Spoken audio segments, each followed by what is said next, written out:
So, are you a cat person or a dog person? Now, I'm a serious cat person. I've had cats all my life. I love them. But in today's 5-minute devotional, I may admit that dogs have some advantage. So we're going to be in Psalm 32 today. And it goes like this. Happy are they whose transgressions are forgiven, and whose sin is put away. Happy are they to whom the Lord imputes no guilt, and in whose spirit there is no guile. While I held my tongue, my bones withered away, because of my groaning all day long. For your hand was heavy upon me day and night. My moisture was dried up, as in the heat of summer. Then I acknowledged my sin to you, and I did not conceal my guilt. I said, I will confess my transgression to the Lord. Then you forgave me the guilt of my sin. Therefore all the faithful will make their prayers to you in time of trouble. When the great waters overflow, they shall not reach them. You are my hiding place. You preserve me from trouble. You surround me with shouts of deliverance. I will instruct you and teach you in the way that you should go. I will guide you with my eye. Do not be like horse or mule, which have no understanding, who must be fitted with bit and bridle, or else they will not stay near you. Great are the tribulations of the wicked, but mercy embraces those who trust in the Lord. Be glad, you righteous, and rejoice in the Lord. Shout for joy, all you who are true of heart. So, have you ever had something weighing on you that you were ashamed of?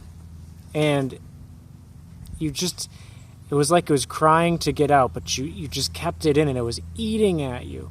Well, I think this is the situation where the person who wrote the psalm was in. He's describing it as being heavy upon him day and night, and just this inner groaning. And finally, whatever it was that was weighing on him, it sounds like it was a sin of some kind. He confessed it to God, and God forgave him.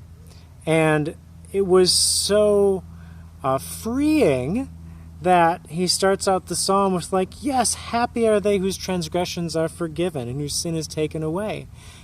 And after he goes through that forgiveness, he's like, well, of course all the faithful will make their prayers to you in their time of trouble.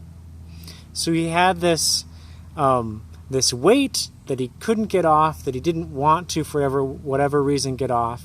He finally gave it to God, confessed whatever it was that was weighing on him, and then once he did and he was free, he's like, well, why doesn't everyone just do this? Well, that's a good question.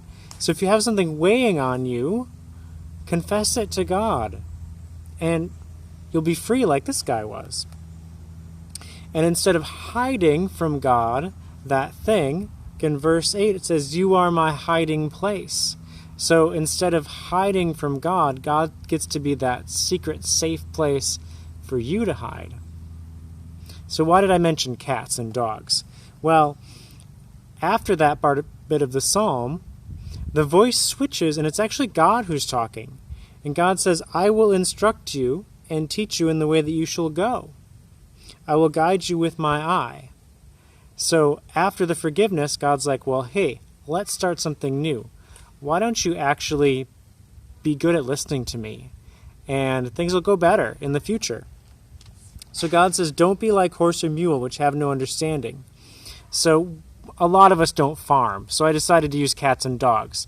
Have you ever seen somebody taking a cat for a walk? Yeah, it happens, but it's super rare, because cats really just want to do whatever they want to do, and they don't listen to you unless you're going to give them food or something, generally, right? So don't be like a cat with God. Don't just do whatever you want to do, because life won't be as good that way. Maybe at this point, it's a little bit better to be like an obedient dog. Sorry, all my other cat people out there. But in this case, it's true. Be someone who's good at listening, and it's actually the way not only to not get in trouble, but to have a joyful life, to cultivate that relationship with God where you're listening to God. And so the psalm ends this way: be glad, you righteous, and rejoice in the Lord. Shout for joy, all you who are true of heart. So it starts with somebody being burdened. They confess it to God. They're freed of their burden.